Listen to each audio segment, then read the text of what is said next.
আমরা যখন কাজ শুরু করেছিলাম এ ভাই ওই শার্ট কি 5 আগস্ট থেকে ভাই একটু সাইডে যান এ ভাই মোবাইল যে কেসে কোন দল মারামারি সংঘাত কমিটি বাণিজ্য এ ভাই মাথা কি আপনি কি দেখতেছেন আমরা পাবলিকলি মিডিয়াতে দেখি তখন তারা যখন কোনো কেস পায় না এদের আমরা তখন বলেছিলাম মালিক আপনি এটা অভিযোগ দেন নাই আমরা বারবার বলেছি অভিযোগ দেন হাবিব ভাইয়ের কাছে যদি লিগ্যাল টিম না থাকে আমার কাছে নেই না আজকে মামলা করে তার ব্যাপারে অভিযোগ দিচ্ছেন তার ব্যাপারে এখন গিয়ে মামলা করেন আপনার কাছে টাকা পয়সা না থাকলে লিগ্যাল টিম না থাকলে আইনে সাপোর্ট দেওয়ার মতো টিম না থাকলে আমার কাছ থেকে নিয়ে যান তার বিরুদ্ধে ব্যবস্থা নেই এতদিন চুপ ছিলেন হঠাৎ করে এটা অভিযোগ মানবার অভিযোগ করে লাভ যদি অভিযোগ হয় আপনি ব্যবস্থা নেন আমরা আইনি সহযোগিতা অপরাধীর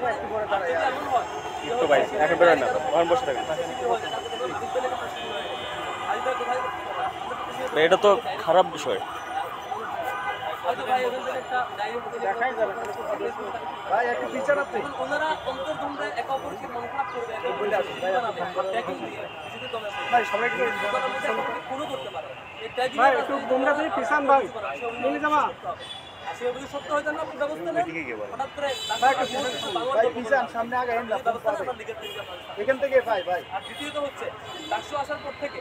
ডাকসু ইলেকশন হওয়ার এই ফ্লো শুরু হওয়ার পর থেকে বানোয়ার গল্প সবাই ব্যবহার করতেছে আমরা স্পষ্ট ক্লিয়ারেন্স দিয়েছি বলেছি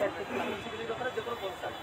আর যদি ছাত্র শিবির কোনো এককালে স্কুলে ছাত্র শিবিরের কোনো একটা প্রোগ্রামে গেছে বা ছাত্র শিবিরের কোনো একটা গিফট কেউ নিছে ছাত্র শিবির কিন্তু একবেলা চা খাইছে নাস্তা করছে এই জন্য তার সকল ধরনের কার্যক্রমে যাচ্ছে নিতে হবে তাইলে তো মানে এই যে এখন যারা মন্ত্রী মিনিস্টার হয়েছে অন্য সংগঠন পরিচালনা করতেছে আর অনেক জায়গায় চাঁদাবাজি বা অন্যান্য কাজ করবে অপরাধ করবে যে জায়গায় করবে ছাত্র শিবিরে কোনো একটা আপনার সংগঠনে আসছে কোনো একটা স্কিল ডেভেলপমেন্ট প্রোগ্রামে আসছে কোনো একটা কিছু দিতে সব কিছু যদি এভাবে দিতে হয় তাইলে তো ছাত্রদলের কেস যেটা 1000 1 লক্ষ বোঝায়